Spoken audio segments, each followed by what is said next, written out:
Hi అండి, welcome to my channel. ఈరోజు Sunday special chicken dosa ఎలా తయారు చేయాలో చూద్దామా. ముందుగా 1 కేజీ చికెన్ తీసుకొని శుభ్రంగా కడుక్కొని 2-3 సార్లు శుభ్రంగా కడిగి పక్కన పెట్టుకోండి.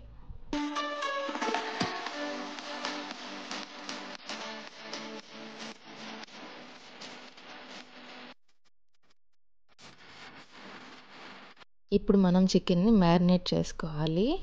ఈ కేజీ చికెన్కి మా ఇంటి కొలతలండి ఇవి. కొంచెం స్పైసీగా తినాలి అనుకున్న వాళ్ళు మాత్రమే ఈ కొలతలు ఫాలో అవ్వండి.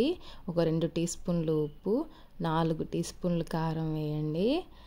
అలాగే 1 టీ స్పూన్ పసుపు వేయండి. దీనిలోకి ఇప్పుడు మనం మసాలా యాడ్ చేసుకుంటామండి. కొంచెం అల్లం వెల్లుల్లి పేస్ట్, అలాగే మిరియాల పొడి, గరం మసాలా, చికెన్ మసాలా 4 కూడా వేసి అన్నీ చికెన్కి పట్టే విధంగా బాగా కలిపి పక్కన పెట్టుకోండి. ఈ మిశ్రమంలోకి కొంచెం ఆయిల్ కూడా యాడ్ చేయండి. ఆయిల్ యాడ్ చేయడం వల్ల టేస్ట్ బాగుంటుంది, ముక్కకు కూడా అన్నీ పడతాయండి. అందుకని కొంచెం ఆయిల్ అనేది యాడ్ చేయండి. పెరుగు అనేది కూడా ఆప్షనల్ అండి, మీ ఇష్టం, వేసుకునే పని అయితే వేసుకోండి. పెరుగు వేస్తే ముక్క అనేది సాఫ్ట్ అవుతుంది, అందుకని మేము కొంచెం పెరుగు అనేది యాడ్ చేస్తామండి. ఒక 2 టీ స్పూన్లు పెరుగు యాడ్ చేసి మొత్తం కలిసే విధంగా మళ్ళీ ఒకసారి బాగా కలిపి పక్కన పెట్టండి.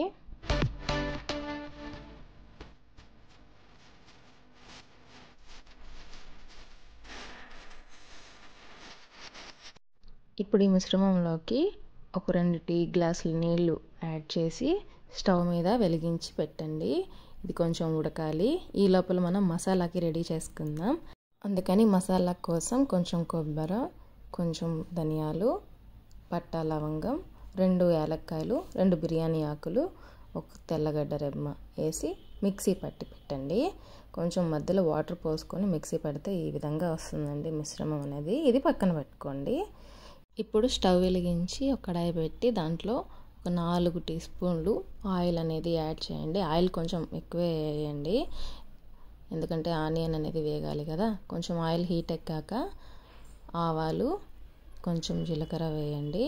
ఇవి కొంచెం చిటపట అనిన తర్వాత ముందుగా మనకు ఆనియన్ అనేది తరిగి పెట్టుకోవాలండి. ఆ ఆనియన్ అనేది ఈ ఆయిల్లోకి యాడ్ చేయండి. ఆనియన్ బాగా వేగితేనే కూర అనేది టేస్టీగా ఉంటుందండి, అందుకని బాగా వేగనివ్వనండి. ఒక 4 నిమిషాల పాటు వేగాక బాగా వేగుతుంది. ఇప్పుడు ఈ ఆనియన్లోకి కొద్దిగా అల్లం వెల్లుల్లి పేస్ట్ అనేది యాడ్ చేయండి.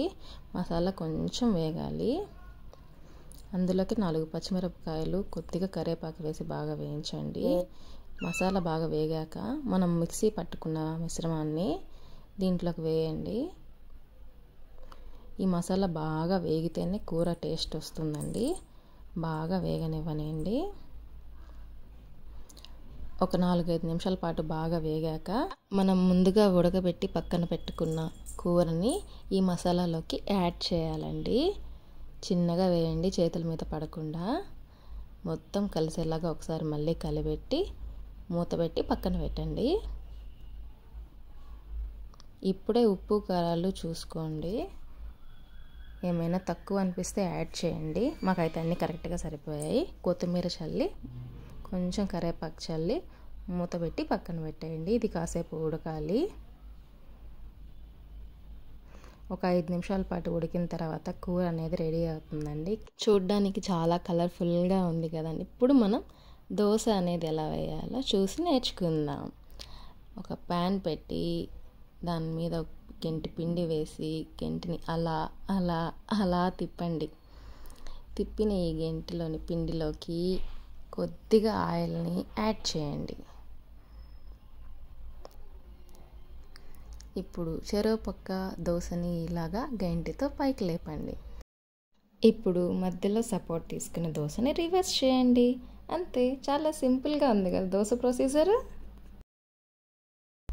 2 పక్కల దోశ బాగా కాలాక ఒక సర్వింగ్ ప్లేట్లోకి తీసుకోండి. దోశ చికెన్ వేడివేడిగా ఉన్నప్పుడే తినండి, చాలా బాగుంటుందండి టేస్ట్. అంతే అండి, ఈరోజు సండే స్పెషల్ చికెన్ దోశ. మా ఇంట్లో అయితే అద్దరిపోయింది బ్రేక్ఫాస్ట్. మీరు కూడా ఈరోజు శుభ్రంగా తిని హాయిగా ఉండాలని కోరుకుంటున్నాను. నా వీడియో కనుక మీకు నచ్చినట్లయితే please like, share and subscribe. Thank you so much. Happy Sunday.